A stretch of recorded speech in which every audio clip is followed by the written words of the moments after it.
नमस्कार मंडळी, आज आपण पाहणार आहोत शरीरात कोणकोणते खनिजे महत्त्वाचे असतात आणि त्यांचा स्रोत काय आहे आणि त्याच्या कमतरतेमुळे काय होतं अशी संपूर्ण माहिती आपण पाहणार आहोत.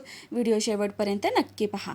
पहिलं, कॅल्शियम कशात असतं तर शेंगदाणे, तीळ, दूध, खोबरं, मुळा, कोबी, ज्वारी, राजगिरा, खरबूज आणि खजूर. कॅल्शियमच्या कमतरतेमुळे हृदयरोग, ऑस्टिओपोरोसिस आणि दंतरोग, केस गळणे असे आजार निर्माण होतात. त्याचं कार्य काय आहे तर शरीरातील सर्वात मुख्य खनिज असून ते हाडांची मजबूती आणि शरीराच्या निर्मितीसाठी आवश्यक असतं. दुसरं, लोह कशात आहे तर खजूर, अंजीर, मनुका, सफरचंद, डाळिंब, पालक, सीताफळ, ऊस, बोर, मध, पपई आणि मेथी यामध्ये आढळतात. कमतरतेमुळे शरीरातील रक्ताची कमतरता भासते, अशक्तपणा येणे, कावीळ आणि पोटात मिरडा येणे यासारख्या समस्या उद्भवतात. शरीराच्या वाढीसाठी अत्यंत आवश्यक आहे.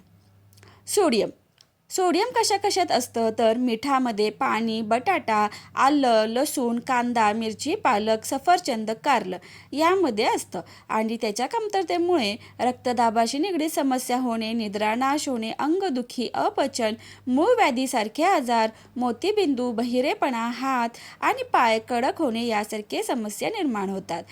त्याचे कार्य असे आहे, शरीराला आवश्यक असणारी पाचक रसायनांची निर्मिती करतात. त्याचप्रमाणे शरीरात होणारा गॅस नष्ट होतो. पुढचं खनिज आहे आयोडीन शिंगाडा, काकडी, कोबी, राजगिरा, शतावरी, मीठ यामध्ये, लसूण यामध्ये आढळतात आणि त्याच्या कमतरतेमुळे थायरॉइडची समस्या होणे, केस गळणे, डिप्रेशन किंवा बेचैनी होणे अशा समस्या निर्माण होतात. शरीरातील उत्पन्न होणाऱ्या विषारी पदार्थांपासून मेंदूला बचावण्याचं काम हे करतं. पोटॅशियम सर्व प्रकारचे धान्य, डाळ, संत्र, अननस, केळ, बटाटा, लिंबू, बदाम यामध्ये आढळतात. त्याच्या कमतरतेमुळे ॲसिडिटी, त्वचेवर सुरकुत्या किंवा मुरुमं येणे, त्वचारोग, केस पिकणे यासारख्या समस्या होतात. त्याचे कार्य शरीरातील तंतू आणि यकृत यांना सुरळीत ठेवण्याचं कार्य आहे.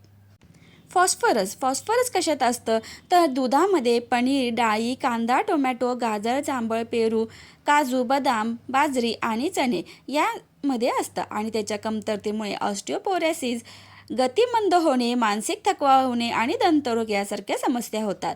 मेंदूला ताजंतवानं ठेवण्याचं काम हे खनिज करतं. सिलिकॉन कशात असतं गहू, पालक, तांदूळ, कोबी, काकडी, मध यामध्ये असते आणि त्याच्या कमतरतेमुळे कॅन्सर, त्वचारोग, बहिरेपणा, केस गळणे यासारख्या समस्या होऊ शकतात.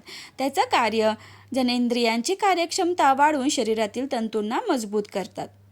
मॅग्नेशियम बाजरी, बीट, खजूर, सोयाबीन, दूध, लिची, कारलं यामध्ये असते आणि त्याच्या कमतरतेमुळे उदास होणे, आळस येणे, तणाव असणे, झोप न लागणे, बेचैनी, सिरोसिस, फोड, नपुसकता किंवा वांजपणा येणे आणि पेशींचं कार्य सुधारणे, रेचक म्हणून काम करतं. सल्फर दूध, पनीर, डाळ, टोमॅटो, बटाटा, आलं, मिरची, सफरचंद, अननस आणि सुरण यामध्ये आढळते आणि त्याच्या कमतरतेमुळे प्रतिकारशक्ती कमी होते, केस गळतात, वजन वाढतं, मधुमेहाला आमंत्रण मिळतं. इन्शुलिनचं रेचक म्हणून कार्य करतं. क्लोरीन कशात असतं तर पाणी, बीट, कोबी, मीठ, दूध, लिंबू, आवळा, मध यामध्ये असते आणि त्याच्या कमतरतेमुळे ॲसिडिटी होणे, अल्सर, कॅन्सर आणि ॲलर्जीसारख्या समस्या होतात. त्यांचं कार्य आहे सोडियम आणि पोटॅशियमला पाचक बनवण्यासाठी सहाय्यता करतं. त्याचप्रमाणे शरीरातील आम्लक क्षारांचं संतुलन राखलं जातं. खाद्यपदार्थांमधील खनिजे शरीराला मिळावीत म्हणून काय केलं पाहिजे तर फळं किंवा भाज्या कापल्यानंतर कधीच धुवू नयेत. असं केल्याने त्यातील खनिजं पाण्यावाटे नष्ट होतात. डाळ, तांदूळ किंवा धान्य देखील उकडण्यापूर्वी स्वच्छ धुवून घ्यावेत. काही धान्य, फळं तसंच भाज्यांच्या सालींमध्ये खनिजांचा मोठ्या प्रमाणावर साठा असतो, त्यामुळे अशा सालींचा समावेश आहारात करावा. दुधात खनिजांचा भरपूर स्रोत असतो म्हणून दूध जास्त प्रमाणात उकळू नये. दूध जास्त प्रमाणात उकळल्याने त्यातील खनिजे नष्ट होतात. फळं कापून खाण्याऐवजी शक्यतो आहे तशीच खावी. उदाहरणार्थ चिकू किंवा सफरचंद ही फळं संपूर्ण खावीत. माहिती कशी वाटली कॉमेंट करून नक्की सांगा आणि व्हिडिओला लाईक, शेअर आणि सबस्क्राईब करायला विसरू नका. धन्यवाद.